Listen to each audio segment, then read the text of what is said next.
শুভ সকাল। আমি আড়তের থেকে বাঘা কাঁকড়া নিয়ে এসেছি। দেখো এগুলো ছুপ ছুপ আছে, ওকে বাঘা কাঁকড়া বলে। তো এখানে 1 কেজি আছে। তো দেখো আমি কাঁকড়াটাকে কি সুন্দর করে ছাড়াবো। খুব সুন্দর ঘিলি হয়েছে। এইভাবে আমি ছাড়িয়ে, এই অংশগুলো আমার ফেলে দেওয়া হয়, এটা আমি ছাড়িয়ে ধুয়ে রান্না করে তোমাদের রান্নার রেসিপিটা আমি দেখাবো। তো দেখো কাঁকড়া খুব সুন্দর করে ধুয়ে নিয়ে এসেছি। এরপর কাঁকড়াতে আমি একটু হলুদ মেখে রাখবো। তো কাঁকড়ার সঙ্গে আমি দেব আলু। তো আমার তেলটা গরম হয়ে গেছে, আলুটা এখানে রাখো। তেলটা আমার গরম হয়ে গেছে। দেখো তেল দিয়েছি, অনেক পরিমাণে তেল দেওয়া হয়েছে। জিরে ফোড়ন দেওয়া হলো। দেখো আগে ঢেলে দেওয়া হলো, জিরেটা ফোড়ন দেওয়া হলো। তো তেলটা আমার গরম হয়ে গেছে, আমি আলুটা ছেড়ে দেবো। কাঁকড়া এখন বর্ষাকাল আসছে, খুব সুন্দর সুন্দর মাছ বেরোবে। দীঘার বড় বড় সমুদ্র মাছ সব থেকে ভালো লাগে চালানি মাছ থেকে।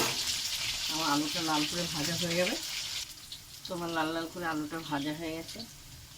নুন পরিমাণে 1 চামচ দিয়ে দেওয়া হলো, 1.5 চামচ দেওয়া হলো। হলুদ দিয়ে দেওয়া হলো 1.5 চামচ।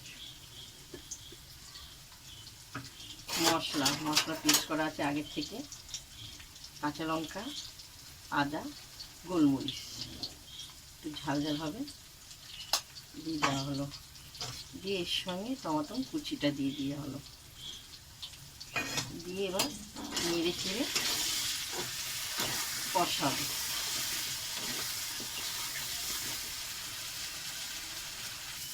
তো আলু কষানো হয়ে গেছে, এবার কাঁকড়াগুলো এর সঙ্গে দিয়ে দেওয়া হবে, আলুর সঙ্গে মশলার সঙ্গে দিয়ে আবার ভালো করে আমি নেড়ে চেড়ে কষাবো।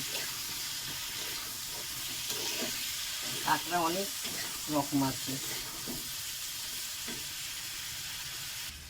পুকুরের কাঁকড়া আছে, পুকুরের কাঁকড়া, এটা হলো তো বাঘা কাঁকড়া। আর নদীর বড় বড় গঙ্গায় সে মোটা মোটা কাঁকড়াগুলো আছে না, খুব সুন্দর মোটা মোটা পাগুলো, ওগুলো আরও টেস্ট। এটা হলো বাঘা কাঁকড়া, তোমাদের দেখিয়েছি।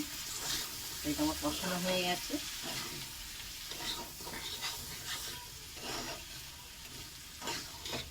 দেখো খুব সুন্দর কষানো হয়ে গেছে। এরপর আমি জল দিয়ে দেবো, একটু জল দেবো, আলুটা সিদ্ধ হবে। পরিমাণে যতটা জল লাগবে আলু সিদ্ধ হওয়ার মতো দিয়ে দেওয়া হলো। একটু আমি ঢেকে দেবো, ঢেকে দেওয়া হলো। তো দেখো তরকারিটা খুব সুন্দর ফুটছে। তো দেখো এবার এখানে আছে জিরে ভাজা, তেজপাতা ভাজা, এলাচ ভেজে পেস্ট করে আমি মশলাটা উপরে দিয়ে দেওয়া হলো। খুব সুন্দর গন্ধ বেরোয় লাস্টে। আমি তো পেঁয়াজ রসুন দিইনি, মশলা ভাজা দিয়ে তরকারি হয়েছে। তা একটু ঝোলটা টানবে। তো দেখো হয়ে গেছে, এরপর আমি নামাবো। একটু রসলা রসলা রাখতে হবে। এরপর আমি নামাবো। তো দেখো খুব সুন্দর হয়েছে বাঘা কাঁকড়ার তরকারি। শুধু আমি বাঘা কাঁকড়ার তরকারি করিনি গো,